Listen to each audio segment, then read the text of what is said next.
જી sir, આ કોર્ટરૂમમાં લાલ કોટમાં આરોપી ઝડપાયો છે પોલીસ. શું છે સમગ્ર વિગત?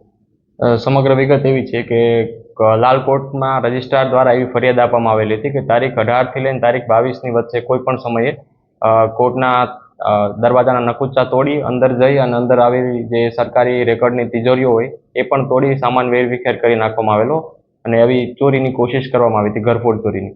એ બાબતે સંજ્ઞાન લઈ નડિયાદ ટાઉન પોલીસ સ્ટેશને તરત જ એફઆઈઆર નોંધી હતી ઘરફોડ ચોરીના પ્રયાસની, અને 22 તારીખે એફઆઈઆર નોંધવામાં આવી હતી.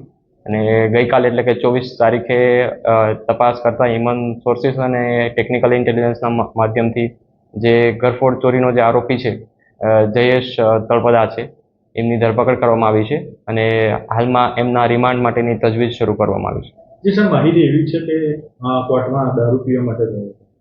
શું છે એ બાબતે માહિતી? એ બાબતે હાલમાં એ શું ઈરાદાથી ગયો હતો કેમ્પસની અંદર, એને શા માટે તોડફોડ કરી, શું કોઈ મુદ્દામાલ એને ચોરી કરેલો છે, આ બાબત બધી વાત વિગતો એમની પાસેથી મેળવવા માટે જ આપણે રિમાન્ડની તજવીજ હાથ ધરેલી છે. આગળની તપાસમાં જે હશે એ ખુલશે. અન્ય કોઈ ગુનામાં સંડોવાયેલો છે? ગુનાહિત ઇતિહાસ? નહીં, હાલમાં એ જે આરોપી છે એનો કોઈ એવો ગુનાહિત ઇતિહાસ નથી.